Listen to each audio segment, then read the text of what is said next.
Whether thou art a ghost that hath come from the earth, or a phantom of night that hath no home, or one that lieth dead in the desert, or a ghost unburied, or a demon, or a ghoul, whatever thou be until thou art removed, thou shalt find here no water to drink. Thou shalt not stretch forth thy hand to our own. Into our house enter thou not. Through our fence break through thou not. We are protected, though we may be frightened. Our life you may not steal, though we may be scared to death. Welcome to Scared to Death, Creeps, Peepers, Roberts, and Annabelles. I'm Dan. Hello, Dan. Lynze. Hello, Lynze. Hello, it's nice to meet you. Oh, nice to meet you. Yeah, good to see you. So you have our charity information, and then we can get started. I sure do. Well, friends, it sure has been a bumpy start to 2025, and we're feeling the weight of the New Orleans terrorist attack and the weight of the LA fires, both places so incredibly important to us, and our hearts are broken for all the people whose lives have been affected by both of these tragic, awful incidents. Upon reflection, we have decided that we're going to donate to both recovery efforts in both places. How we're going to do this is that this month we're going to donate to a charity centered around the New Orleans situation, and then next month we will donate a charity effort towards the LA fires. So this month we're going to be sending $13,000 to the New Orleans New Year's Day Tragedy Fund, while putting $1,450 into this year's scholarship fund. Now, this fund for New Orleans is being sponsored and managed by the Greater New Orleans Foundation, a nonprofit that connects donors to causes that makes New Orleans what it is. And their mission is to drive positive impact through philanthropy, leadership, and action. If you'd like to learn more about how you can support New Orleans during this time, please visit gnof.org. And that is it. That is it. That is it. Let's do some spoopiness. What fan-submitted true horror stories have you chosen to creep us out with today, Lindsay Lou? Well, my first tale will take us to the intensive care unit. Oh, okay. Which I feel like is probably a more common place for these stories than we realize. Yeah. So we're going to hear about an experience that a patient had there. Already a scary place. Yeah, exactly. Yeah, and definitely, I think normally we hear from like nurses and doctors. Yeah. So I love hearing from a patient and something that happened to them. Yeah. And then my second story, we are going to go to El Salvador, and we are going to learn a little piece of their lore and an encounter with said lore. Okay. I'm excited to check that out. I don't know that we have been to El Salvador before on Scared to Death. I know. I was thinking about that, and I can't recall. Okay, cool. My first of two stories is about two guys in London putting a free mirror in their flat back in 2012. Oh boy, mirrors. Yep, and very quickly regretting it. You know how I feel about mirrors. Uh-huh. And this mirror seems particularly diabolical if we can believe their claims. Okay. My second story is the tale of poltergeist activity, heavily documented poltergeist activity coming from Indianapolis, Indiana back in 1962. Okay. What caused it? Teen angst, a ghost, a hoax. I'll let you be the judge. All right. Well, that sounds like a fun tale. Yeah, what spoopy socks are you protecting yourself with today? I have these socks that I'm calling my giant fluffies. Okay. Because I don't know what else to call them. They look handmade, crocheted, or knitted, because I don't know the difference.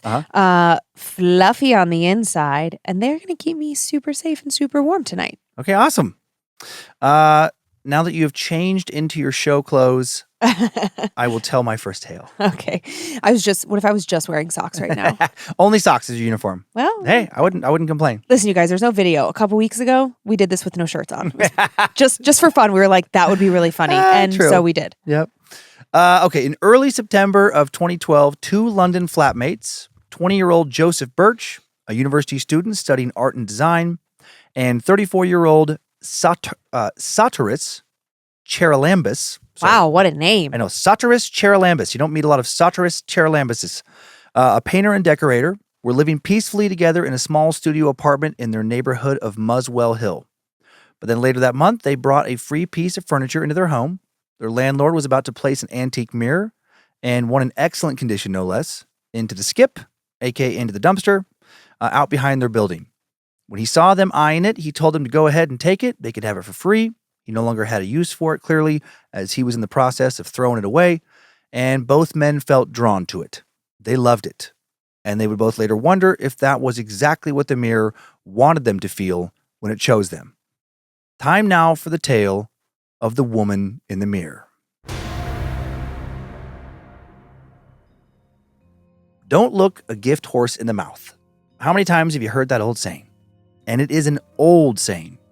This proverb can be traced all the way back to the writings of an early Christian theologian and citizen of Rome, St. Jerome, in the 4th century CE, where it appears in Latin as noli equidentes aspirciri donati, which translates to never inspect the teeth of a given horse.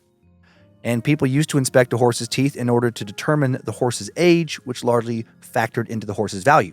Okay, thanks for explaining. It's a proverb that means you should be grateful and not be critical of or question the value of something that someone has just given you, something you've received for free.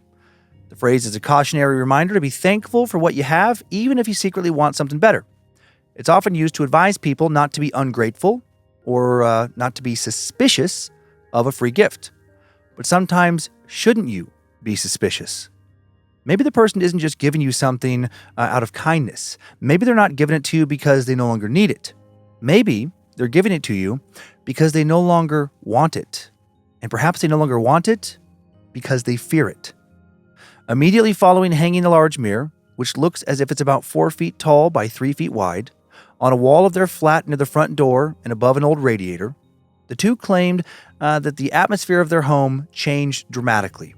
Their studio, if anything, should have appeared lighter, thanks to the mirror's reflectiveness. But instead, it appeared darker, like it was absorbing some of the natural light flowing in from the windows. The entire vibe or atmosphere of their home changed. It now felt heavy, melancholic, foreboding. Joseph would later say, while being interviewed about the allegedly haunted mirror by a reporter with the Daily Mail, "We both felt drained of energy all the time, but if we left the flat, it made us feel instantly better."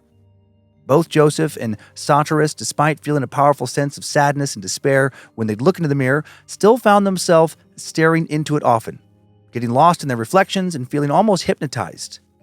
And then in just a few days' time, the mirror began to not just entrance them, but to hurt them. Joseph would later say, "Since the mirror was put up, everything has gone wrong.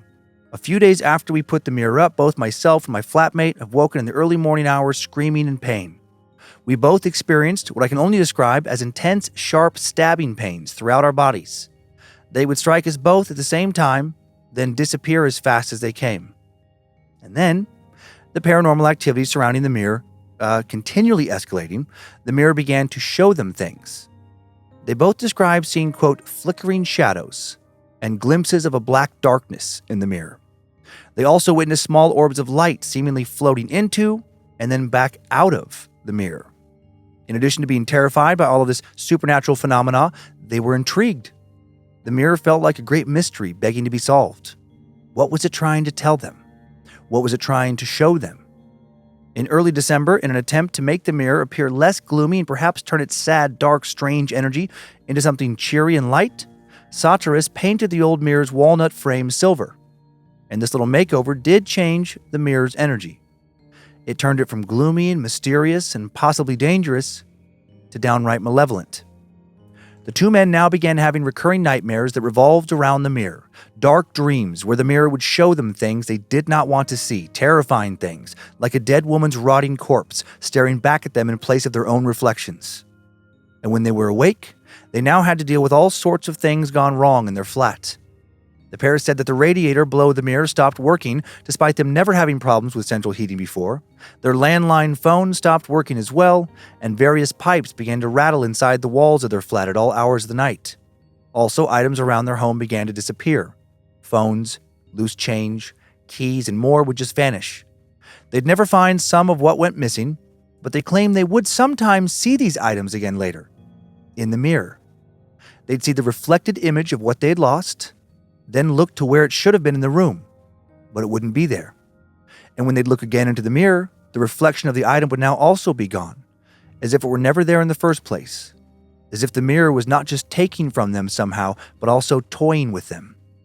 They now desperately wanted to get rid of it, but they were afraid to touch it, terrified to take it down from the wall, afraid to upset it further.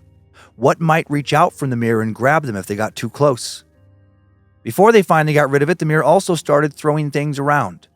Joseph later said, I went into the bathroom one morning after hearing a loud bang. I found objects strewn out across the floor and a tub of shaving foam, which had been on the other side of the room down the toilet. With my flatmate working most days, I spent a lot of time here alone in the flat. I became paranoid and had the uneasy feeling that I was constantly being watched. My anxiety levels reached an all-time high, and I was prescribed antidepressants by my doctor for the first time in my life. Finally, in February of 2013, they realized for their safety they had to get it out of their home and soon. Joseph said when interviewed on February 18th, 2013, Last week I woke up at 3:30 a.m. with a pain in my lower back that felt like I'd been burned. I got up and looked in the bathroom mirror to find myself covered in deep red scratches going in all directions. I have short fingernails, and after checking the bed found nothing sharp or no loose springs that would explain such a thing. Following this, both Joseph and Satyrus claimed to have witnessed their furniture levitate up off the floor one evening and began to float around the room while a shadowy, flickering entity appeared in the mirror, a human-shaped spirit that stood there and seemingly watched them. So, still afraid to touch it, afraid to toss it back into the dumpster, they decided instead to sell it. They listed it on eBay, making sure to advertise all of their paranormal claims associated with it so whoever was buying it knew exactly what they were getting into. They said someone with a very strong interest in the paranormal quickly took it off their hands. They came over to the flat themselves, taking it off the wall and walking out with it, and instantaneously all the problems they'd been experiencing went away, and life in their flat returned to how it had been before they had brought the seemingly incredibly haunted or cursed mirror inside. After all they experienced, what do they think is wrong with the mirror? Satyrus Charalambus thinks that a woman was once murdered in front of it, and that the dark energy of that act changed it somehow, twisted it, and it became some kind of beacon, drawing more dark energy towards it. A year after all that Satyrus and Joseph claimed to have experienced, a short film based on their supposed encounter, simply titled The Mirror, debuted at the Fright Fest Film Festival in London in the summer of 2014. The director, Edward Bose, was able to track down the purchaser of the haunted mirror, who offered to let him use it for the film. But he said no. He said that while he claims to not believe in ghosts or the paranormal, he was too scared, and he went to use a prop instead. In a July 23, 2014 interview with the Evening Standard, he said, "I was too scared in case something happened to one of the actors. I would never forgive myself." So I guess at least some small part of him does believe in the paranormal. He's also clearly not afraid to look a gift horse in the mouth. As to what has or has not happened to the new owner of the mirror, we have no idea. Hopefully they're alive and well and sane, and the woman in the mirror hasn't done something terrible to them. Oh, man. Yeah. I was about to interject so many times when you said they put it up for sale. I was like, you sons of bitches.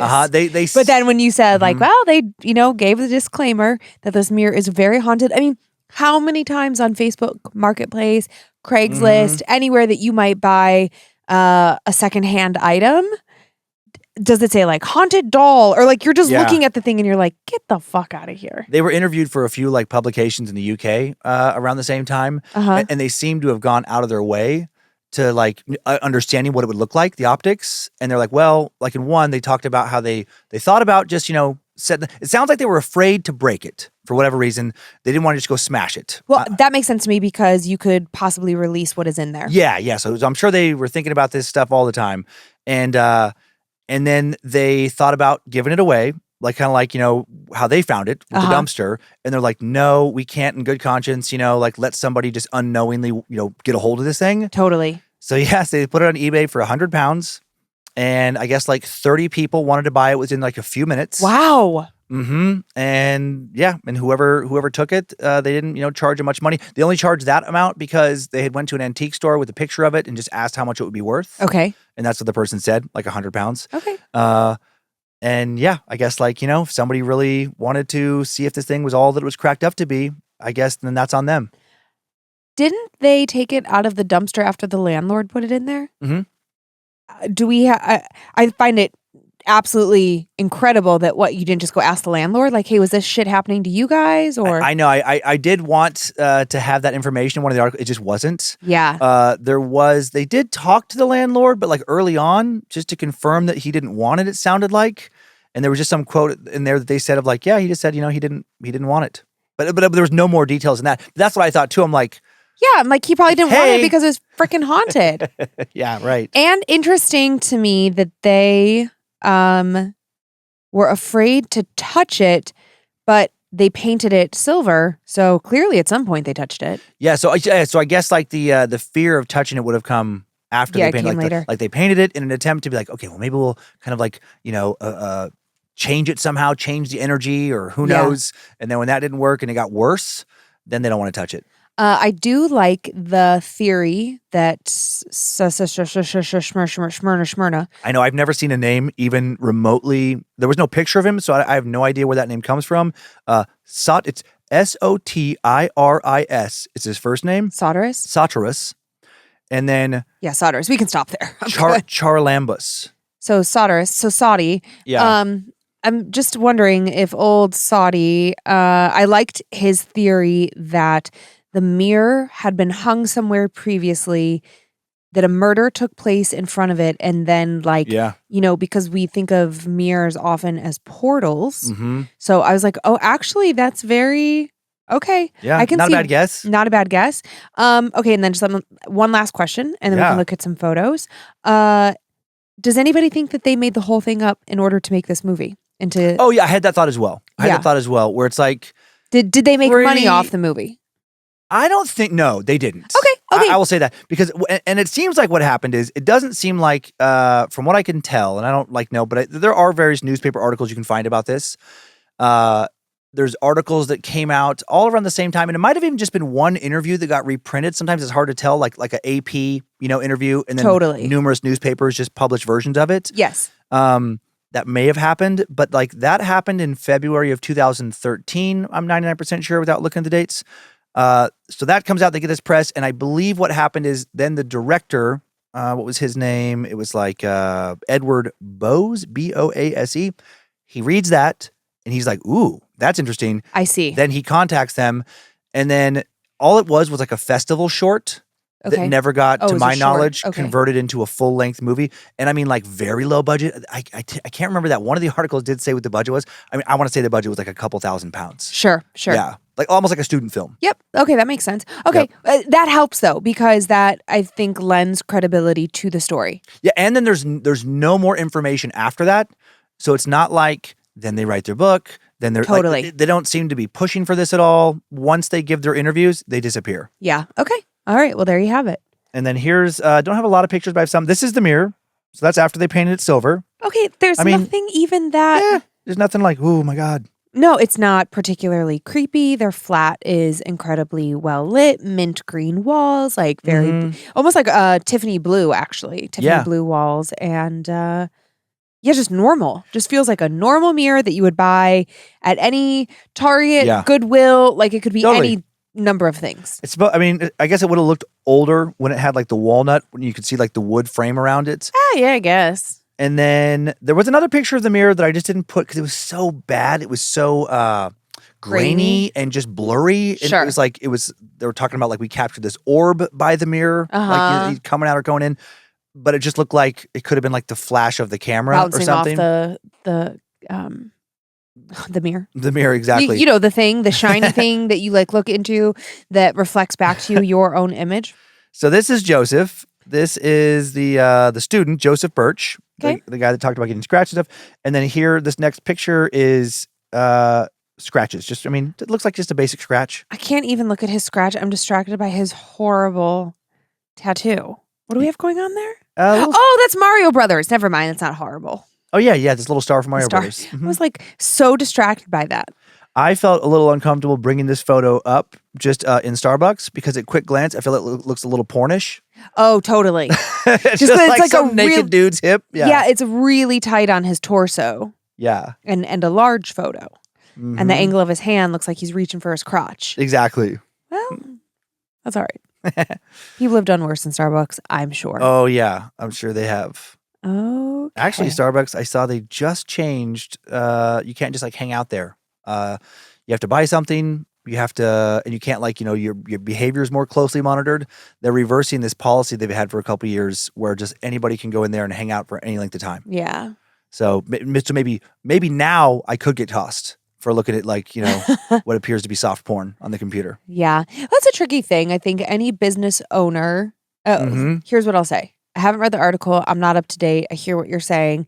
I imagine that if you're a small business owner, like if you own a small local coffee shop and somebody comes in and just hangs out for hours and you're like, hey, like I only have 4 tables and you're taking up a table and you haven't bought anything, they probably say things like, well, it's Starbucks. And so I wonder if, like the ripple effect of what Starbucks has allowed over the years, hopefully that's like a positive change for small business owners too. Yeah. That they can say like, well, even at Starbucks, even at this huge franchise, it's one thing to like have an emergency bathroom situation. We all know what that looks like. That's fine. It's another thing to go and set up camp somewhere and bring your own, which I have seen, bring your own snacks, bring your own food, just doing their nails. I'm like, what is happening here? Well, and it's sad, but then, I've been in a lot of Starbucks and seen Starbucks close down because they have, they're in an area where there's some shelters and things and a high percentage of like a high amount, blanking on the exact terms here, of like people struggling with mental illness. Yeah. And those people will just come and hang out at Starbucks, and some of them are having what looks like kind of violent episodes. Yeah, it is really and sad. Baristas get threatened. Baristas don't feel safe. I mean, I say feel threatened. I've seen them blatantly be very threatened. I know. It's very challenging. And then I've seen some of those stores close down because they're like, our employees don't feel safe. Our customers don't feel safe. We gotta change things up. Yeah. But anyway. Yeah. Well, I'm hopeful that their reason for doing it was safety. Yeah. You ready to move away from that creepy ass mirror and head to Indianapolis? I am. Okay, so we have covered numerous examples of poltergeist activity here on Scared to Death before. For many, many years, until recent decades in the history of ghost research, the source of traditional hauntings and poltergeists, ghosts or supernatural beings supposedly responsible for physical disturbances such as loud noises and objects being thrown around, was traditionally attributed to the work of spirits alone. But then many paranormal investigators began to wonder if other psychic phenomena might be at play when it comes to outbreaks of poltergeist activity. There have been countless reports of knocking and tapping noises, sounds with no visible cause, disturbance of stationary objects like household items and furniture, doors slamming, lights turning on and off, fires breaking out, and much, much more. And while in some of these cases, this activity does seem strongly connected to the presence of ghosts or other spirits, in other cases, the connection isn't so clear. It seems clear that something paranormal is happening, but what exactly? In recent decades, as we've discussed here so many times before, a theory has emerged that the root of a lot of poltergeist-like phenomena is a human agent, someone in the household, and not just anyone, but specifically an adolescent. And most often, a teenage and emotionally troubled girl, actually. Starting in the mid-20th century, parapsychologists began to speculate that some teenagers are able to subconsciously manipulate physical objects around them through PK, psychokinesis, the power to move things via energy generated in the brain. The presence of the energy seems to almost always be a subconscious one, and it's rare when any of the agents actually realize that they are the source of the destruction around them. They have no idea, seemingly, that they are the reason that objects in their home are flying around or being hidden, or are usually under the impression that a ghost or some other type of supernatural entity is causing the disturbances instead. Their bursts of PK, if that is in fact what is happening, mysteriously vanish just as quickly as they arrived. Most poltergeist-like cases peak early and then slowly fade away. Is that what happened in the following story? What was the root cause of bottles being smashed, glass flying around, and even phantom bites? Ugh. Time now for the tale of the Indianapolis poltergeist. 2910 North Delaware Street, Indianapolis was a strange place to be in March of 1962. According to 32-year-old Mrs. Renate Beck, a recently divorced woman who lived in a 2-story home at that address with her widowed mother, 61-year-old Mrs. Lena Gemeke, and her 13-year-old daughter Linda, the terror began on a Sunday night, March 11th, at a few minutes past 10 p.m. In their recorded accounts, the women stated that they hadn't experienced anything odd in the house until that evening. when a heavy glass beer stein somehow moved on its own. It happened in the kitchen. The big mug lifted itself up and out of the sink, floated several feet through the air, and then crashed to the floor behind a flower pot. Both Mrs. Beck and her mother were in the room at the time and claimed to witness this paranormal activity. Neither one of them were close to the glass. Neither one of them could have somehow manipulated the mug to make the other think they were witnessing it move on its own. Then about a half an hour later, after I imagine talking pretty much nonstop about how crazy what they had just witnessed was, at 10:37, this strange incident was followed up by the sound of a loud crash coming from upstairs. Because of a number of robberies in the neighborhood recently, Mrs. Beck initially worried that a burglar might have broken into their home.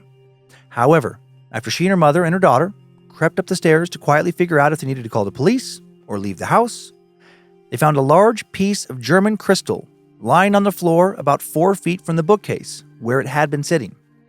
The crystal, which belonged to Renate, had been broken into multiple pieces. Rather than becoming upset that it was now broken, she was confused and scared. It was immediately clear to her that this was not a case of it just accidentally falling off of a shelf. "I don't see how it could have gotten off the bookcase in the first place," Mrs. Beck said later, unable to comprehend how it could have also landed 4 feet away. While still discussing these two seemingly impossible occurrences and wondering what was behind them, a third unexplainable incident occurred a few minutes after 11 when a heavy glass ashtray was hurtled across a downstairs room and broke against a wall. Now the women were truly rattled. No one stood near where the ashtray had come from. And it was thrown hard enough where if it would have hit one of them, they could have been badly injured. Increasingly rattled, scared to be alone, unable to fall asleep for the night, the three women then witnessed what appeared to be a fourth occurrence of paranormal activity when just before midnight, another piece of crystal inexplicably just shattered. No one touched it, didn't fly into the wall, just exploded into shards of glass. Now far too unnerved to remain inside the house, the women quickly grabbed a few of their things, some toiletries, a change of clothes, ran out of their home around midnight, and checked into an area hotel. They were able to get at least a few hours of sleep, and when they woke the next morning, not knowing what else to do, they decided to return home, hoping the strange paranormal events of the previous evening would just not reoccur. Unfortunately, the poltergeist activity they'd witnessed was just beginning. Before moving forward and describing more of it, how about we take a closer look at each of the generations of women from this family who all lived together and who all claimed to witness supernatural phenomena. As I mentioned earlier, psychical researchers often point to troubled relationships and turmoil within the family when trying to determine the cause of poltergeist outbreaks. And the Beck family was far from a peaceful and happy trio. Renate Beck was the divorced wife of a former U.S. embassy officer whom she had married in her native Vienna. She was well-educated, spoke English fluently, although with a thick Austrian accent, and it seems her husband was not actively involved in helping to raise their daughter, Lynze. Lynze will be described by investigators as being shy and generally uncommunicative. They had a hard time getting her to open up about, well, much of anything. Lynze's grandmother and Mrs. Beck's mother, Lena, on the other hand, was all too happy to talk. Researchers almost immediately found her to be antagonistic and the primary source of the discord in Mrs. Beck's home. Mrs. Gemeke was the wealthy widow of a German newspaper publisher. She had moved to Indianapolis in 1959 following the death of her husband, and she was not happy about it. She wasn't glad that she had left her native Germany. She'd become a pretty miserable person. Friends of Mrs. Beck and the family's neighbors later told investigators that the family did not get along well at all. That noisy and nasty fights, lots of screaming and name-calling could often be heard coming from their house. Some of these friends would also bear witness to the family's poltergeist activity, such as Mr. and Mrs. Emil Nozeda. Mr. Nozeda was a respected Indianapolis businessman who had operated the city's Sheffield Inn for many years. And after the strange activity in the house began, Mrs. Beck would call Mr. Nozeda and the police in that order. The police became involved in the case on the second day of activity. After fleeing to the safety of the hotel room for the night, the three women returned home around 1:30 p.m. the following afternoon.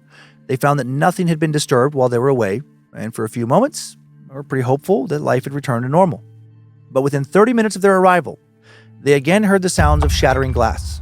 And this time the sound came from numerous areas of their home simultaneously. The women ran from room to room, finding bowls, vases, and glassware lying on the floor, broken and cracked.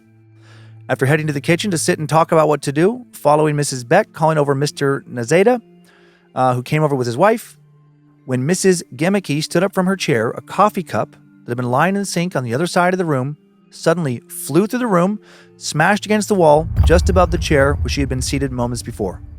Bewildered and very frightened, not knowing what else to do, now Mrs. Beck called the police. Sergeant John Mullen was the first officer on the scene. When he arrived, he found two very nervous and agitated women, one also very nervous and agitated teenage girl, and a house littered with broken glass, plates, and assorted other objects. He wondered initially if the damage had been done by the sounds from a, quote, hi-fi stereo or by a pellet gun. He didn't have a clue what was happening and was clearly tossing out wild guesses. There was no hi-fi stereo in the house. In fact, they only had one small record player with a single tiny speaker, and it was unplugged.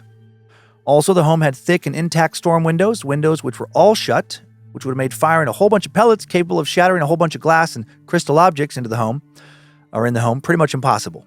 Sergeant Mullen would quickly abandon his pellet gun and or really loud music explanation when, with the police present, the paranormal activity continued.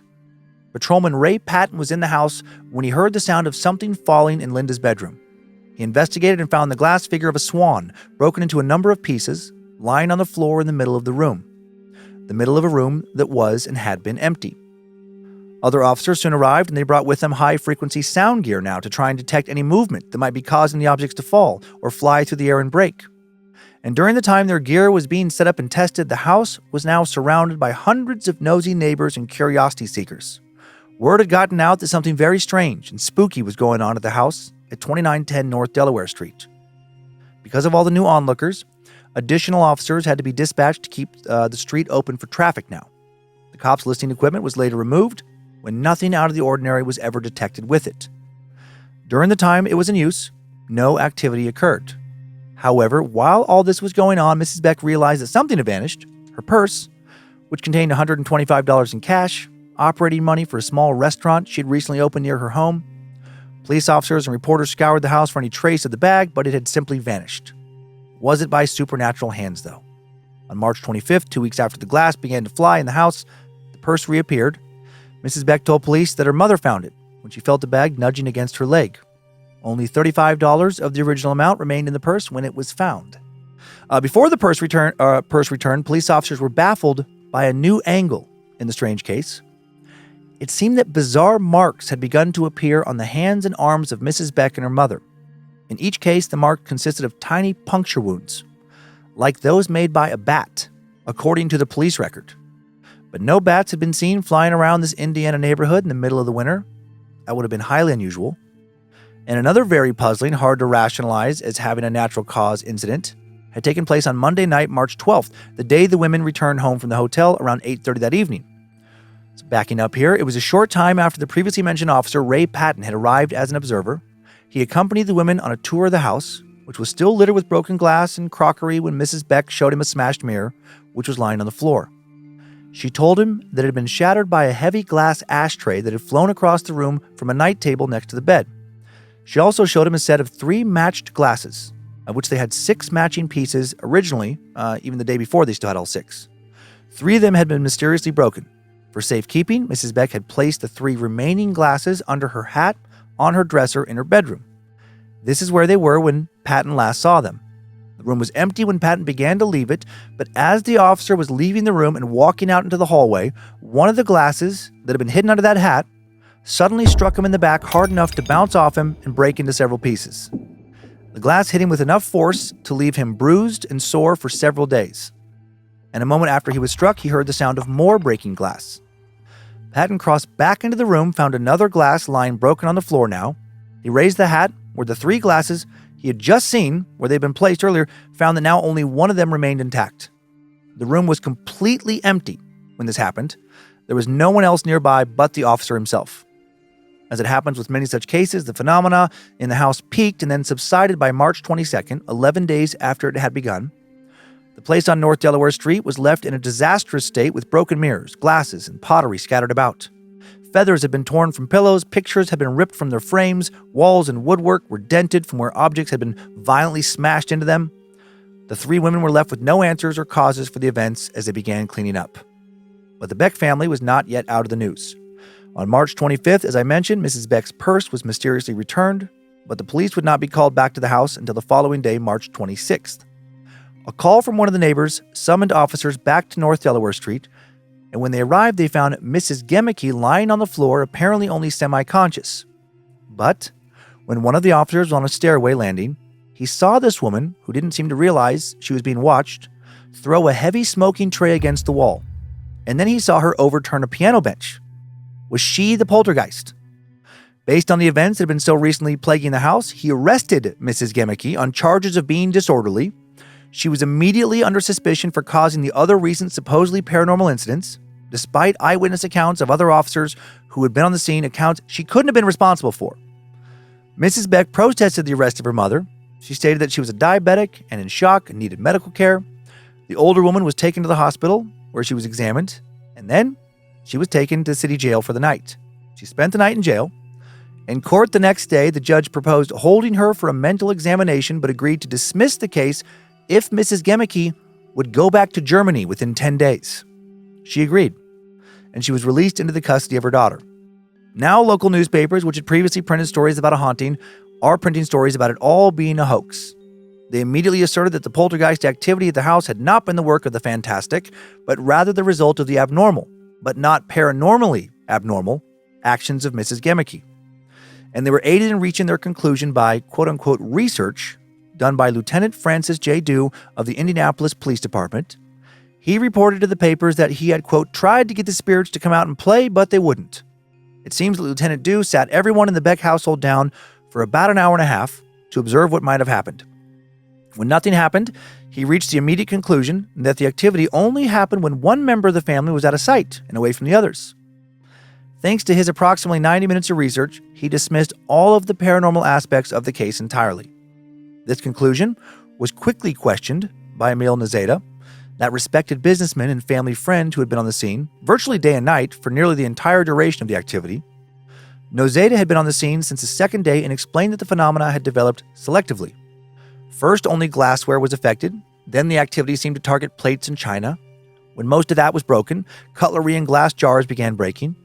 Finally, furniture began moving about, sometimes violently. One night, he said, a wall lamp was pulled off of the wall and Nzeda reattached it with a larger nail. A few minutes later, it came down again, this time breaking. No one was near it at the time, only him. How were any of the members of the household responsible for that? Additionally, on another evening, Nzeda, his wife, and all three members of the Beck family were in the living room together when they all heard a loud, quote-unquote, racket in the kitchen. They went to see what was going on in there, and they found 3 steak knives lying on the floor in the shape of a cross. Nzeda put all the knives back in the drawer. The group returned to the living room. Then the sounds were repeated a few minutes later. They again walked in, found the knives on the floor, lying in the shape of a cross again. I've never seen anything like it, Nzeda said, never. He also spoke with later investigators about the so-called bat bites that affected Mrs. Beck and her mother. He claimed to have seen them literally appear out of nowhere several times on the women's skin, as did many others who were present. He also said that one day, when Mrs. Gemeke was sitting on the couch and all of them were discussing the strange recent events, the older woman suddenly grabbed her throat and cried out that she was being choked. Nzeda and a nearby police officer both grabbed her hands and pulled them down, and now on her throat were 2 tiny sets of punctures that looked like small teeth marks. They formed a triangle on either side of her throat. The officer examined Mrs. Gemeke's hands to see if she could have inflicted the wounds herself. He didn't think that she could. She was not wearing a ring. There was nothing in her hands, and the marks did not look like anything you would get by scratching yourself with your fingernails. Altogether, Nzeda reported, quote, Mrs. Gemeke was bitten 9 times, and Mrs. Beck was bitten twice. The flesh around the bites, or punctures, would turn black and blue. But the women said the injuries caused no pain, and they had no after effects. Nzeda also added that all of the paranormal phenomena had stopped before Mrs. Gemeke had been arrested, and he stated for certain that from what he had seen and heard in the house, there was absolutely no way that Mrs. Gemeke or Mrs. Beck, her daughter Linda, or anyone else could have done all of the things that had taken place. He was certain that something else, not someone else, was involved. A supernatural force that had deliberately broken objects in other parts of the house, while all of them were seated together in another room. Along with some of the police reports that would seem to agree with his assessment, there were also first-hand reports from the man who was likely the country's eminent researcher into poltergeist phenomena at the time, Dr. William Roll. Dr. Roll was an American psychologist and parapsychologist on the faculty of the psychology department of the University of West Georgia.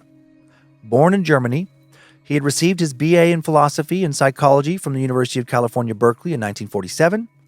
A year after graduating, he went to Oxford University in England, where he did parapsychology research for 8 years and became president of the Oxford University Society for Psychical Research. He worked in the famed parapsychology lab at Duke University from 1957 to 1964. Then he became president of the Parapsychological Association in 1964, also wrote numerous notable books on poltergeist activity, and would even become a regular guest on multiple episodes of the original edition of Unsolved Mysteries. Dr. Roll was present in the Beck house, essentially living there, between March 16th and March 22nd. And he too said he witnessed firsthand the appearance of many of the phantom bites. He also was impressed with Mrs. Beck's no-nonsense accounting of the events, which he noted was a lot less dramatic than the original paranormal accounts printed by local newspapers.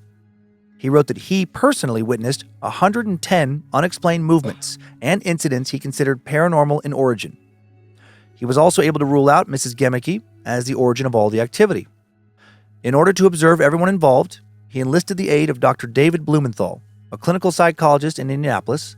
Dr. Blumenthal had first brought the case to Dr. Roll's attention and was glad to help out however he could. The two men divided their time observing members of the family, and they did begin to suspect that a strange knocking sound they kept hearing might have been the work of Mrs. Gemicky. The sound had come from the direction of her bedroom and could have been duplicated by the movement of a large picture above her bed.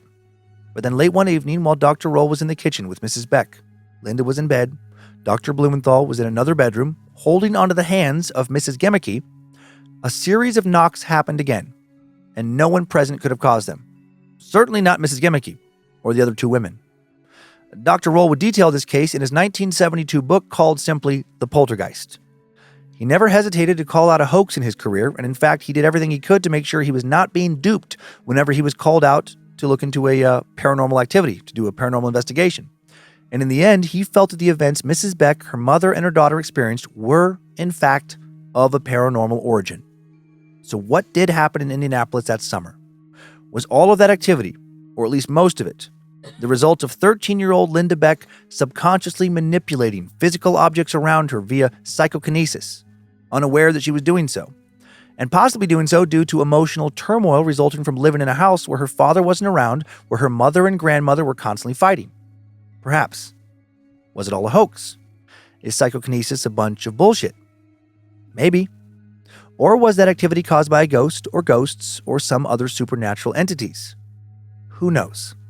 It's a mystery that doesn't look like it'll be solved anytime soon, but it's also one that numerous people walked away from, feeling certain that they had definitely come face to face with the paranormal.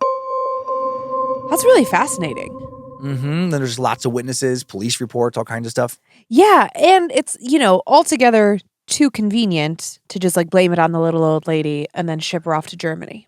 I know, weird that she was witness doing that. But who knows? Maybe she thought the granddaughter was doing it and she wanted attention. I mean, I wish there was more details about her. Yeah. But the little ones that exist, it sounds like she was a character. A character. Big time character. Yeah. And it is possible that two things can be true at once. Yeah, exactly. She could have been doing as she recognized how much attention they were getting for the paranormal activity. She was like, well, I want that. Yeah. Or I like that attention or what have you. And so then, therefore, began adding to it with her own little things. Yeah. Yeah. Yep, exactly. Yeah. I thought it was really weird that the purse went missing and then $35 of the $125 was left. I'm like, that's so strange. That to me read as opportunistic. You got all these people milling about. Why didn't you just take all the money though? Why would you leave $35? Maybe they felt guilty or something. That's I don't weird. know. It's weird. It is weird. Sergeant Mullen is an idiot with his pellet gun hi-fi nonsense. Yeah, that was I wonder if he later regretted that being quoted. Yeah. He just shows up and he's like, I don't fucking know. And he just throws out a guess. He's like, well, I mean, kids, hi-fis these days. I know. And it felt like hi-fi stereos must have been new technology. And there was probably rumors that they could reach certain frequencies. Oh, they'll blow out your eardrums. Well, remember I don't know if you would remember, but there would be, I think so young. there would be commercials for old stereo systems. I have a vague memory of this where it's like you crank up the volume and all of a sudden glass starts shattering in the house. Like that's how loud they could get. I don't know that I ever saw that commercial, but I feel like I've seen that played out in, a movie. Yeah. So back in the early 60s, I wonder if that was a thing where it's like, well, these new hi-fi stereos, I mean, you crank them up, they'll blow all your crystals out. All your windows will shatter. It was interesting in the beginning that the vast majority of things breaking in the house were glass items. Or those were the items being thrown around. It's like, well, why?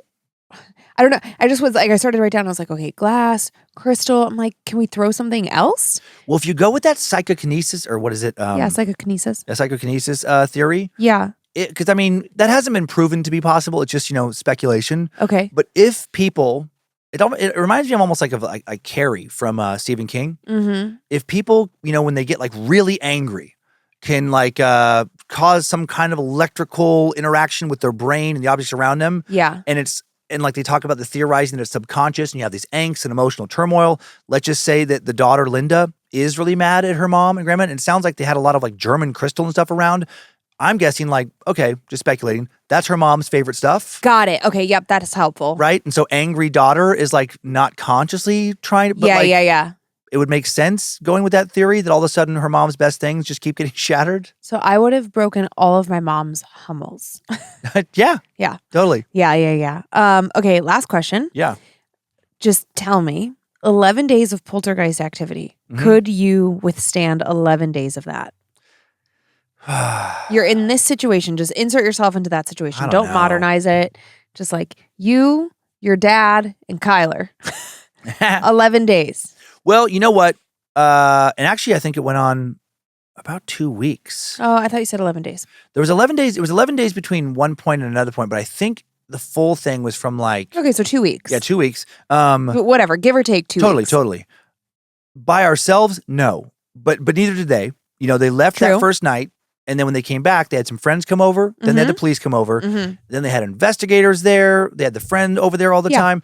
In that situation, yeah. If we had our friends helping us out to like document things, if we had investigators coming in, setting up equipment, okay, I could stay in the house, for a few weeks in that circumstance. Oof. If it was just like me, you, and Momo, no.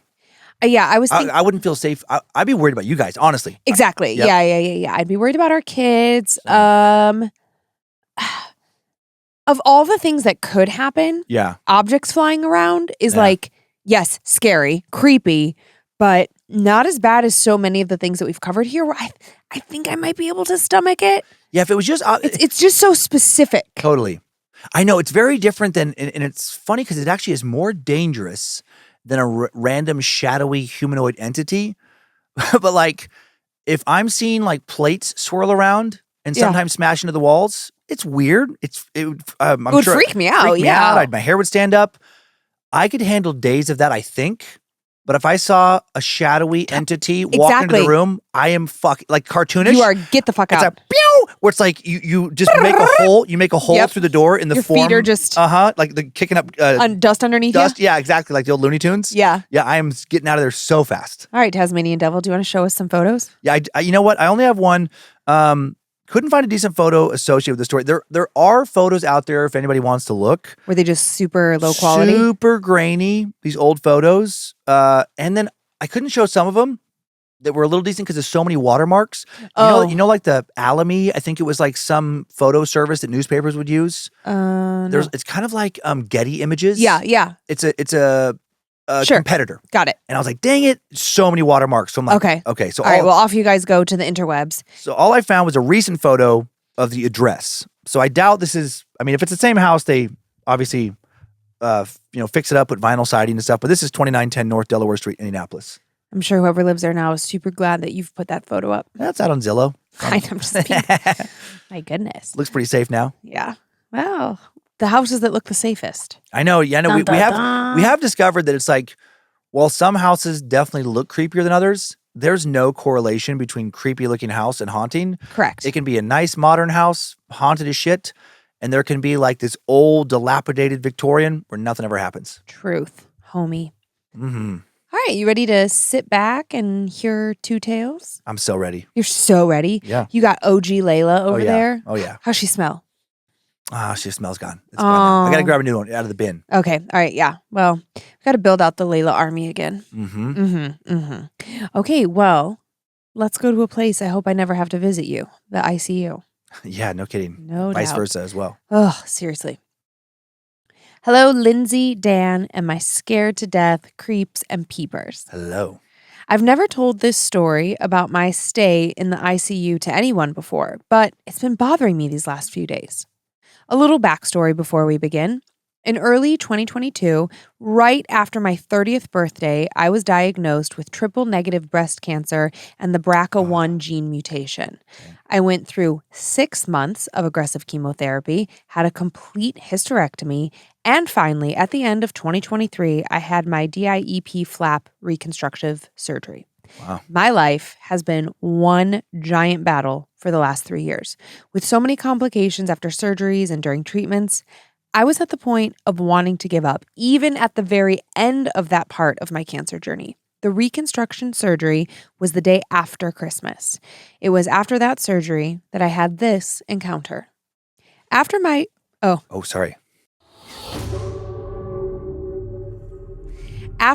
initial reconstruction surgery, I was not doing well in the ICU. I was alone, upset, and incredibly scared. I was in so much pain that I expensed my good pain med through the IV and was just lying in bed, silently crying. I don't know how long I did this, but at some point during the night, a tall, lanky young man came into the room. I thought he was there to take more blood. I'd been having some complications, and the last nurse told me that they would be there to take more blood around 3 a.m.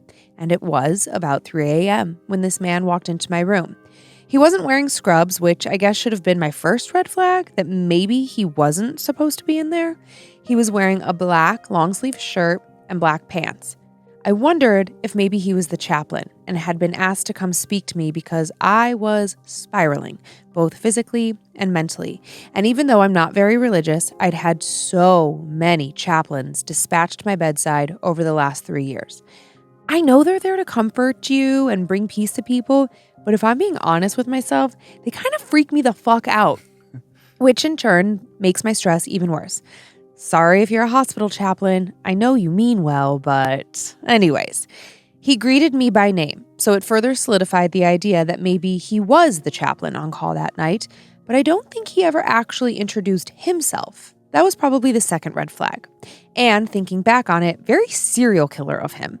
Instead, what I remember was the intensity of his bluish violet eyes. He was so pale, but I thought maybe it was because of the ridiculous fluorescent lighting. Maybe he wasn't a chaplain because looking back, he was giving Carlisle Cullen vibes, which may or may not be another red flag.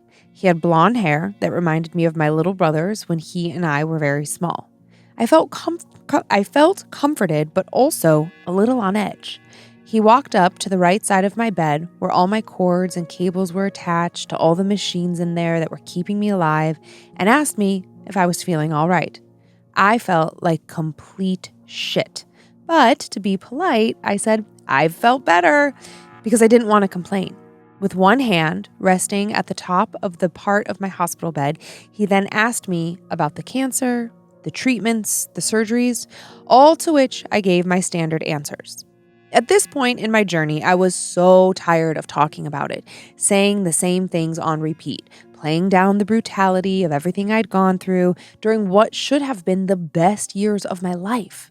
He listened intently, but I could tell he wasn't really buying my carefully practiced responses. After a few minutes of his questions being met with my bullshit replies, he grew very, very quiet. Shadows formed on his face, and very matter of fact, he said, "Do you like your life, Skylar?" This was an alarming question, and my mind went straight back to my serial killer theory. I was probably still very high on pain medication and was hopeful that the guy might actually be the chaplain. But I told him yes, but that it had taken me a long while to get to a point where I could like my life. I remember explaining that despite all of these things that kept happening to me, there were people and animals and places that still brought me joy, and that I had found my purpose in caring for said people and animals. And because of all that, my life was not at all as bad as I often felt about it. My answer didn't feel as genuine to me as I would have liked for it to, but he nodded his head once and kind of glanced back towards the door as the sound of a squeaky wheel made its way past. He then turned his attention back to me and, even softer, asked if I was afraid to die. Again, a very startling question. I was starting to feel slightly concerned, but not wanting to be rude or piss off this serial killer cosplaying as a hospital chaplain, I just shook my head and replied honestly. I told him, no, I was not scared of death. At this point in my life, death felt more like an old friend than something that should scare me. A release, if you will, an ending of one thing to begin another, wherever that may be, whomever I may become after I leave this life. Yes, death is sad and sometimes can feel ominous, but there's never been a time in my life where I have been scared of death. Of course, during my treatment and all the complications with my cancer experience were scary, but it was the thought of what was happening to me while I lived that scared me the most, never the thought of what would happen if it all came to an abrupt end.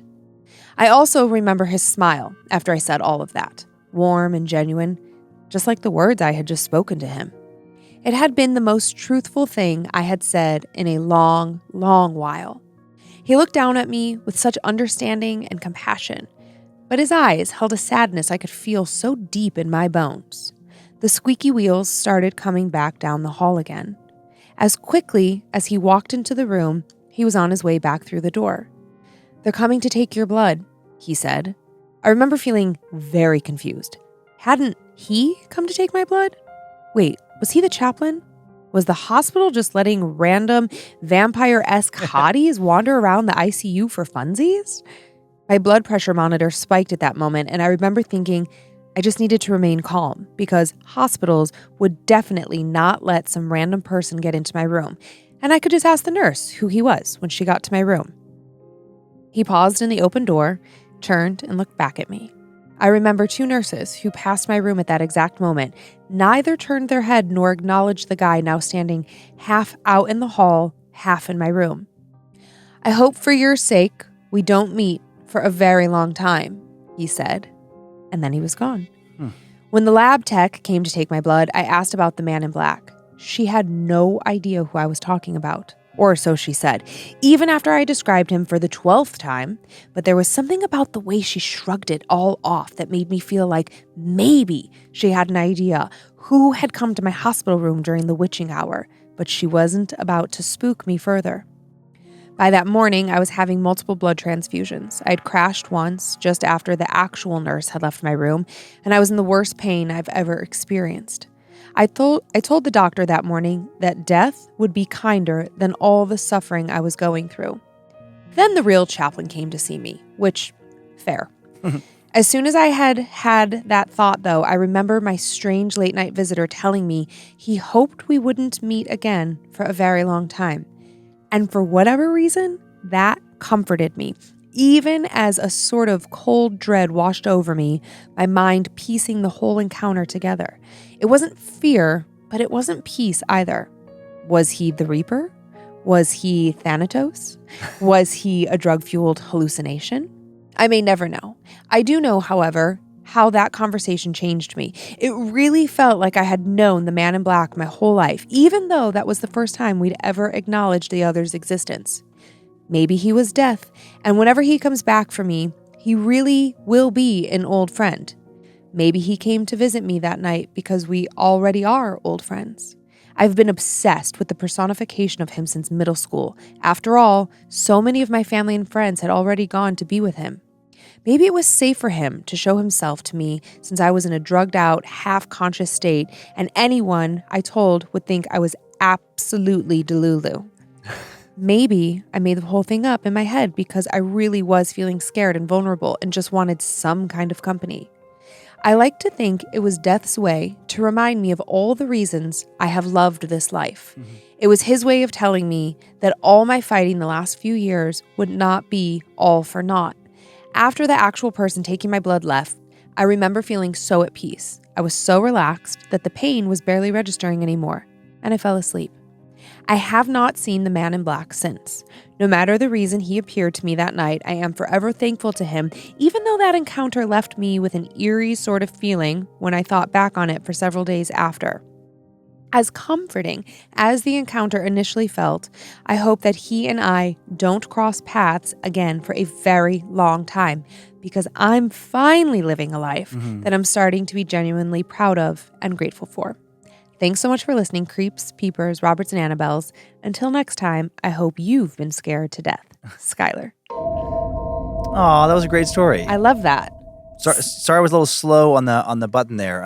It's okay. I know your brain's not working. I missed it. Dan's getting allergy shots right now, and he goes once a week. And so the 3 days after his shots are sort of like, he's good. And then 7 p.m. comes and his brain stops working. Yeah, they warned me, and I was like, oh, dang it. You're like, how bad could allergy shots be? But it's going to be great. It's going to be worth it. It's going to be worth it, I hope. And then you said like Thanatos.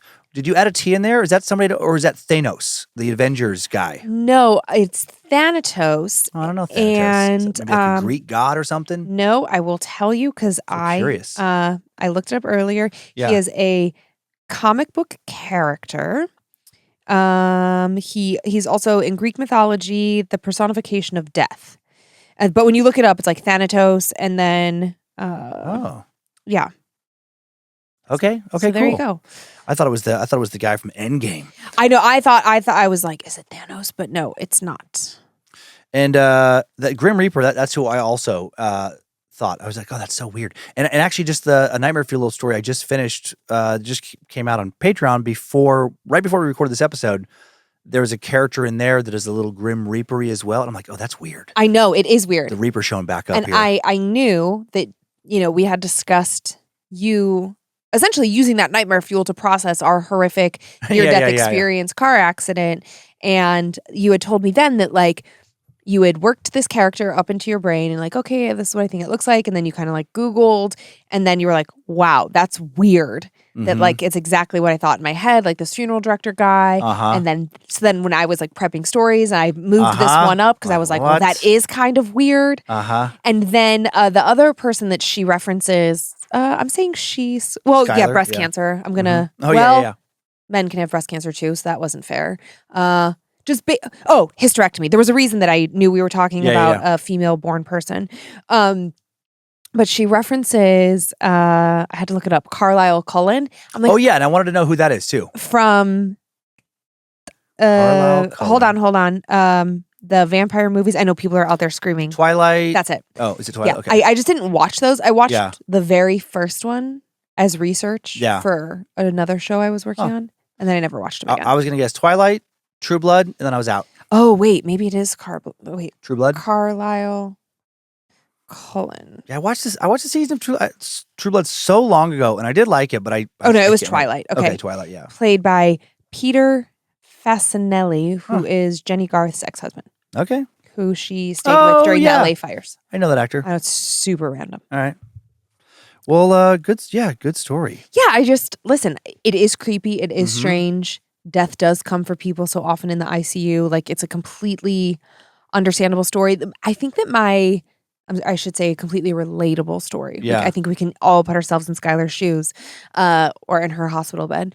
But the thing that I really loved the most about this story was the nurse that came in to actually take Skylar's blood. And Skylar is like, are you sure you didn't see him? Are you sure you didn't see him? And the way that Skylar interacts with this nurse is that Skylar feels like the nurse is like not saying something that she knows. And I have to wonder if we have any nurses who deal with people like in hospice or just see a lot of death at work. I wonder if a nurse or someone in that position hears a lot from patients about, did you see that man in black? Did you Yeah. Because that's what it sounds like happened here. Yeah. I was even thinking, even if Skylar's subconscious manufactured all of this, that still is fascinating. Absolutely. And why do we all manufacture the same looking thing? I don't know. Man, I hope that when death comes for me, I am so hoping it's like my grandma Kiddo and my grandpa Chucky. Like two people I really love and trust, and just would like, my grandpa Chucky would be making really funny jokes. Right. About how we're going to go sit at the bar and drink Coca-Colas. Okay. And my grandma Kiddo just would be, and my grandma Tilly, she should be there too. Like, I just want all my grandparents. My grandma Tilly will be a bitch. Yeah. And just tell me, like, hurry the fuck up, let's go. Yeah. And my grandma Tilly will be so sweet to me. I hope when death comes for me, it's either Christopher Walken or Willem Dafoe. And I know neither one of those people are dead yet. But Did you say Willem? I just want to make sure I don't did mess say it up. correctly this time. I know neither one of those people are dead, but they're both quite a bit older than me. Yeah. So I'm hoping I live long enough for those guys to both die, and that one of them, because that'd just be pretty funny. Now, do you want Willem Dafoe as Willem Dafoe, or do you want him as like Nosferatu? No, just as Willem Dafoe. Just as him. Mm-hmm. Okay. Just as who I imagine Willem Dafoe to be. Okay. From his movies. I think that'd be pretty funny just to have him, like dressed up as a man in black or whatever, come in and take me to the afterlife. I'm trying to think of this one actor. Christopher Walken might be even better though. That would be pretty awesome. I think it's time to go. just very specific cadence. It's time for me to take you to the other side. Okay, that sounds fucking awesome. That'd be pretty cool. Christopher Walken as the Grim Reaper. Yeah, I'm like, all right, Chris. Oh my God. I was going to say John Malkovich would be. Oh, John Malkovich, another good one. Yeah. I wouldn't. Do you care if I stop by the snack machine? That'd be so great. God, I didn't know you could do that so well. Oh, my eyes are watering. That is really funny. All right. Well, thank you for that little. It would just be so random. I got you a high C for you to sip on the way out of the hospital or whatever. Do you think he talks like that in real life? You know what? I've seen enough interviews with him. I actually do. Some level of that. I'm sure he plays it up for certain roles. Yeah. But I think an element of that is his natural cadence. Where is he from? No idea. Because it's not like a. I want to say New York, maybe. I think he's from New York City. All right. Maybe then I can see that. Okay. Anyways, sorry. Yeah. Distracted. All right. Are you ready for one more tale, Dan? I am. Let's go. Hello from Nebraska. How would Christopher Walken say that? Hello from Nebraska. Oh, God, this is so great. Hello from Nebraska to the queen and king of all things weird and spooky. My name is Mickey, and my wonderful mother, Rochelle, got me into Scared to Death in late 2019, and I've been hooked ever since. I have since made my way through Timesuck and have gained a reputation at work for having the most fucked up fun facts. Thanks, Dan. You bet. I have recruited my college roommate and bestie, Kat, into this wonderful world of horror. Thank you. She is the peeper to my creep. Kat told me this story, and I immediately knew it would be perfect to send into the show. Her not being much into writing, I offered to turn it into a narrative and submit. Kat firmly believes all of this to be true. I would also like to give a disclaimer for animal death. It is a little gnarly. Kat's from El Salvador. Her parents immigrated here before she was born, but most of her family remains there. Many natives of El Salvador believe in the power of shamans, witchcraft, and the many legends of horrible beasts that come out at night. It is not to be taken lightly. This story takes place in the village of Los Naronos, a small sect within Sonsonate, El Salvador. It was sometime around the 90s, and Kat's uncle, Mariel, was building a house on his property about halfway up the Santa Ana mountain. He owns the finca where the story takes place. A finca is a plantation that is over 4 acres of land. The land was used for growing coffee beans, but Mariel now uses it for fruit trees, raising chickens, and many other crops he wants to grow. Mariel's property is about a 15-minute drive from the bottom of the mountain up a winding cobblestone road. When you reach his gated driveway, you have to park near the entrance and walk the rest of the way up another cobblestone path that is surrounded by jungle. Not too far from the bottom of the driveway lies the gardener's living quarters, which cannot be seen from the main house.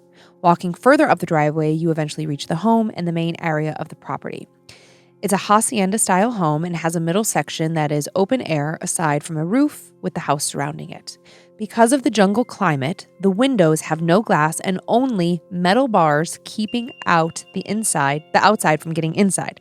This part of El Salvador is absolutely covered in lush, green, damp foliage. Once you reach the house, you are completely enveloped by the canopy of trees, making it incredibly dark even during the day. At the time this story takes place, the house was being constructed, so the only ones living on the property were the gardener and Mariel's livestock. At the edge of the property lies a thick wall of jungle, behind which there is nothing but a steep drop off into a raging river below. To the left of the home is where the chicken coop resides, as well as the kennels for Mariel's guard dogs, some very big and not easily spooked Rottweilers trained to protect the livestock. Because the property is so large, the chickens roam free but tend to stay where their food and shelter are. Now that you have the lay of the land, it is time for the tale of what's lurking in the jungle. Mariel paid many visits to his home as it was being built. He would make the drive up the mountain every weekend to feed his livestock, exercise and train with the dogs, and make sure the construction was proceeding as planned. One weekend, as Mariel pulled up the long gravel driveway, he came upon a gruesome scene. 3 of his beloved chickens had been beheaded, their mangled bodies lying amongst the living, the heads nowhere to be found. Mariel, a seasoned farmer, was not shaken by this. He had owned livestock for most of his life, and there was nothing new about losing a few to a wild animal here and there. He figured a wild boar, a mountain lion, or a particularly aggressive monkey was likely responsible, though it was uncommon to find anything left of the body when this was the case. 2 full months passed, and like clockwork, Mariel would return to his property to find more of the poultry decapitated, but the bodies relatively untouched. Growing a bit concerned, he resolved to set traps and wait until he inevitably caught the culprit. He enlisted the help of the gardener, and together they laid the traps. When Mariel returned the following weekend, he found something that would make him question what was really antagonizing his animals. There, in front of the doghouse, was one of his 3 trained Rottweilers mauled to death. Impossibly, the very dog he had trained to fight off the creatures that posed a threat. Mariel was beside himself. He couldn't think of anything in that jungle his dogs couldn't overpower.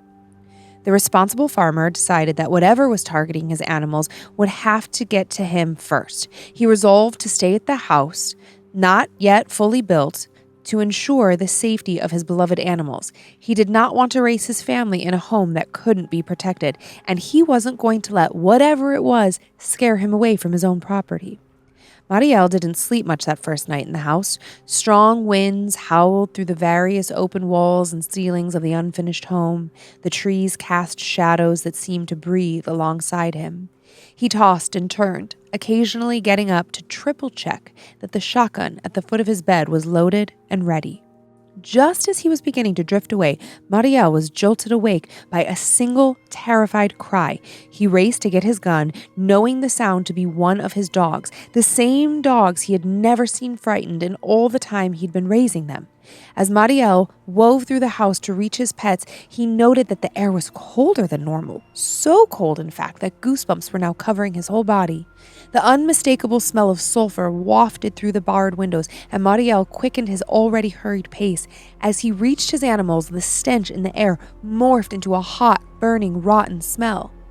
Miraculously, both of his precious pooches remained in their quarters, though visibly shaken. Both dogs were glued in place, eyes fixed on one point past the tree line. Mariel squinted, trying his best to make out the indistinct shape barely illuminated by the moon's rays. His eyes focused not on the form, but instead on 2 glowing red eyes. He knew when he saw them that whatever they belonged to, it could see him too. He raised his shotgun and fired in the direction of the eyes, but when he regained his composure after the blast, the eyes were gone and the air was once again warm.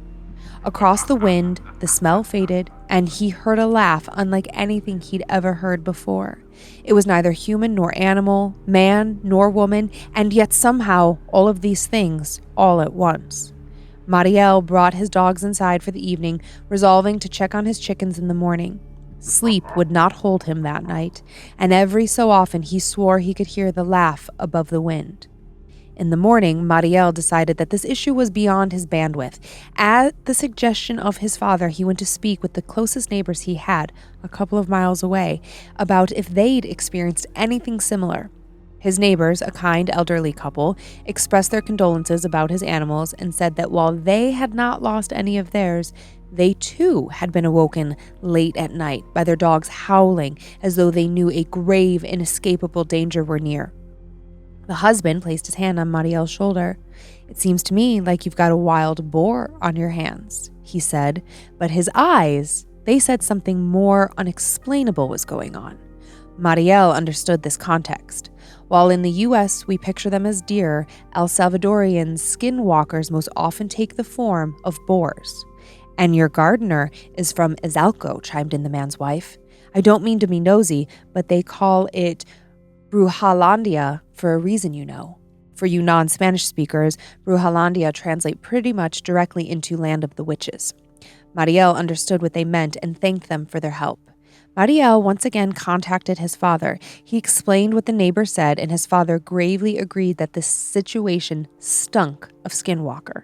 His dad explained how he too had an experience with one of them when he was a young boy, and that the only way to keep the beast from transforming back into a human form is by stealing their clothes before they can transform back.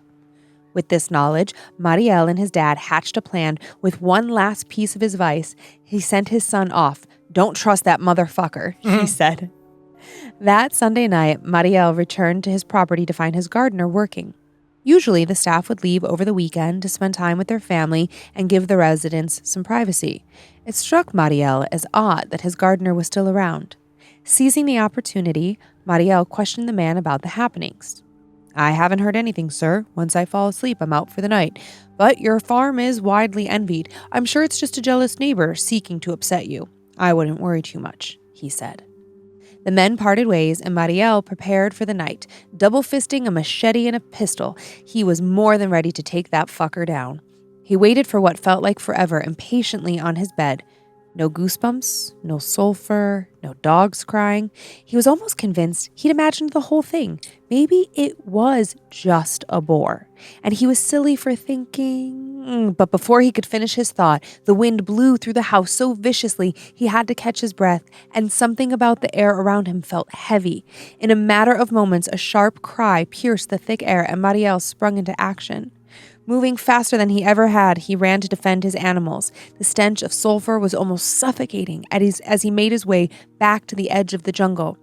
He approached his dogs, who were once again petrified by an unseen force. Following their gaze, he found himself staring back at the tree line until he locked eyes with the beast. At last, he was face to face with the creature stealing his livelihood. But as he reached for his pistol, he found himself frozen in place. Just like his beloved animals, he was entranced with the being, hypnotized by its massive, glowing red eyes. Had they gotten bigger? Across the howling wind, he once again heard the wretched laugh. He was trapped inside his own mind, as though stuck at the bottom of a well, the speck of light at the top taunting him with freedom. He could only watch as the eyes inched closer and closer, threatening to leave the cover of the jungle. They had definitely gotten bigger. And with a start, Mariel snapped out of his trance as one of his dogs finally barked. Regaining his own composure, he calmly raised his pistol, the sickening laugh growing even louder. With a sharp bang and a wretched cry, the laughing ceased. The moonlight finally broke through the canopy of trees, illuminating the jungle. And as the creature whimpered away, Mariel caught a glimpse of it. It was the largest boar he'd ever seen, bleeding from a gunshot wound in its leg. The beast limped out of sight, and the air felt light again. A cool, calm breeze washed over Mariel, who hadn't even realized he'd begun to sweat. Shaken, but now feeling safer, Mariel decided to toss out the idea of stealing the gardener's clothes. He didn't need to be there to find out if his hypothesis was true. He knew he had won. Mariel slept soundly that night, with no tossing, no turning, or shrieking beasts to wake him. He rose to find, miraculously, no more chickens dead for the first weekend in months. He walked outside, expecting to find his gardener working away in the foliage, but the land was eerily silent.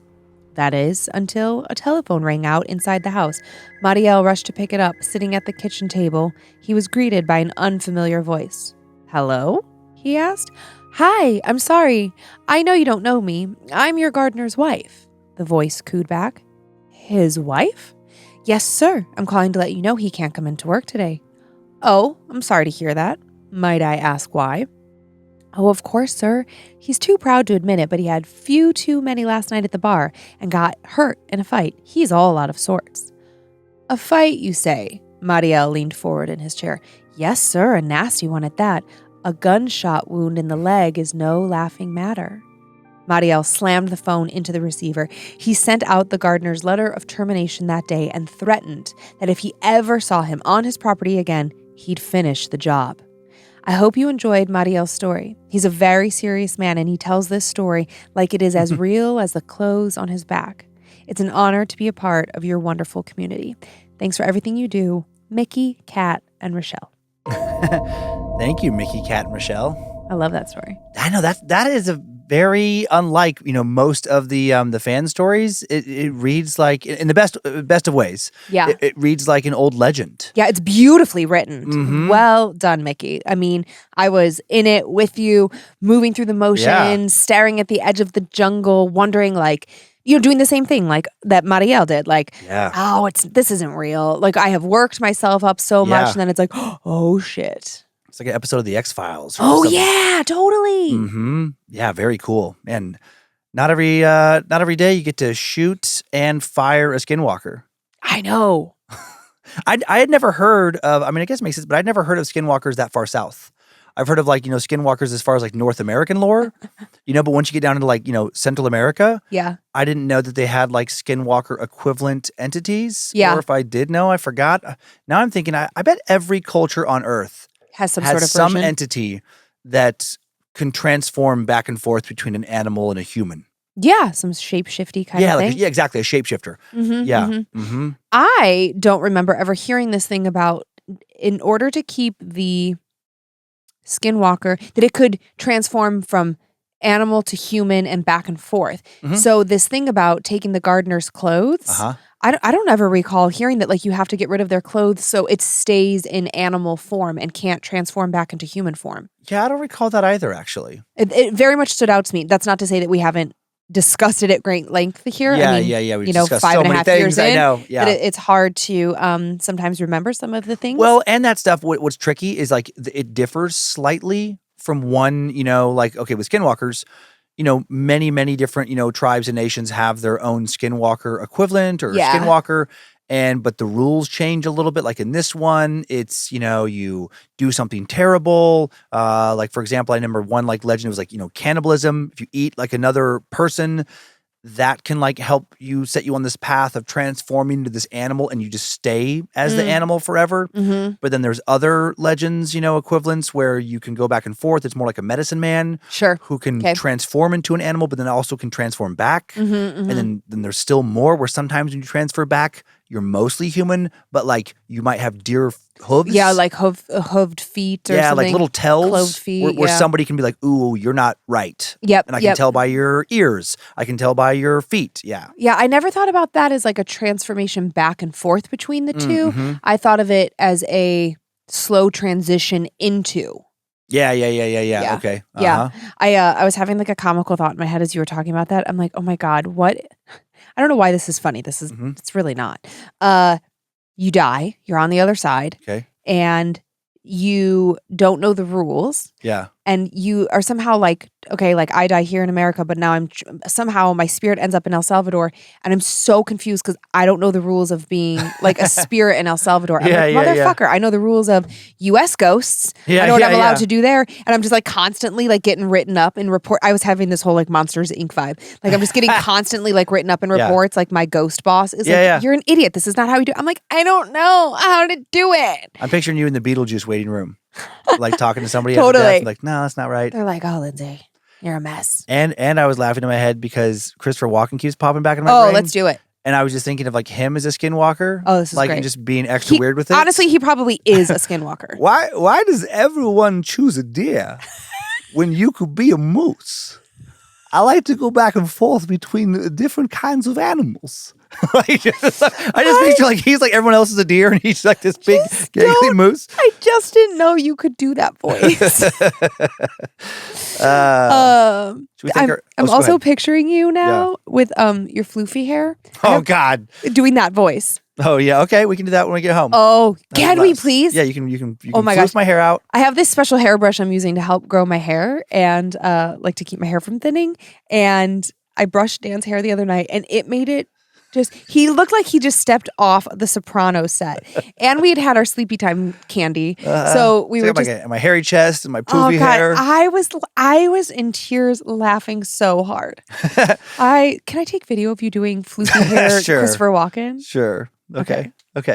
All right. If you remember, yeah, you can take video. Okay. Do you want to thank some Annabelles? I do. I will do it in my normal voice and thank normal people for being normal contributors to a normal show. Okay. Chantel Albert, Claudia Moisher, Esther Towsley, Lynze Beal. Lynze, you spell your name wrong, just so you know.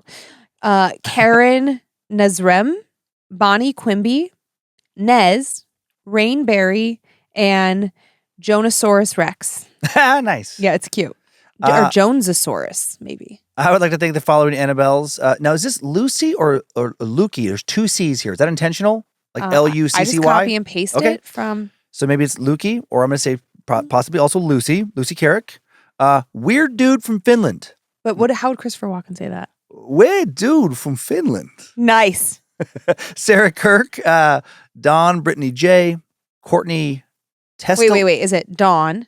Dawn is one. Yes. Brittany J is another. Okay, I thought it was Dawn Brittany J. Oh, sorry. And I was like, what? Courtney Testelin, Emily James, Natisha, I think Natisha Stacy, and Caitlin Russell. How about just Natisha? Oh, yeah, just Natisha. Natisia. Natisha Stacy. Yeah, okay. Natisha. Yeah, there you go. Natisha, sorry, Dan's an idiot. Natisha Stacy is a beautiful name. I only want you to talk to me like this now. This is so great. This is my new fetish. Okay. Just a couple spoopy shout outs. To Travis from Summer, you are the best man I could have ever imagined. I love you forever, my lobster. Thanks so much for introducing me to the best cult ever. Aww. To Stephanie from Stephanie, happy birthday, you little baddie. May 2025 be the most epic year ever. And to Sam from Sam, happy 24th birthday.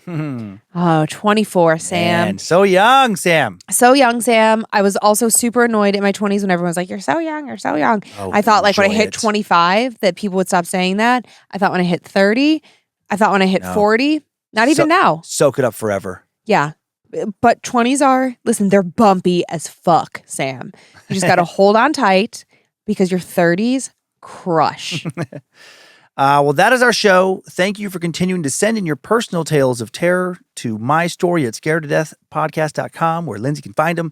You can email us for everything else at info@scaredtodeathpodcast.com. Thank you to Logan Keith, scoring today's show. Thank you to Heather Rylander for organizing the My Story emails, to book editor Drew Atana, polishing and preparing listener stories for book number 6. Thank you to me for finding both stories I shared this week. You and Christopher Walken? Thank you to Christopher Walken for finding the stories I shared this week with you fine people. We're on Facebook and Instagram, where we post pics that accompany episodes and more at Scared to Death Podcast. We have a private Facebook group, Creeps and Peepers, full of fellow horror lovers. Big thanks to the All Seeing Eyes, the Creeps and Peepers moderators. Thanks for making our online community so much fun. Enjoy your nightmares, Creeps and Peepers. I hope you were scared to death. I don't even know if this is funny. Bye. If spirits threaten me in this place, fight water by water and fire by fire. Banish their souls into nothingness and remove their powers until the last trace. Let these evil beings flee through time and space. Evil may pass through, but hath no home here within, scared to death.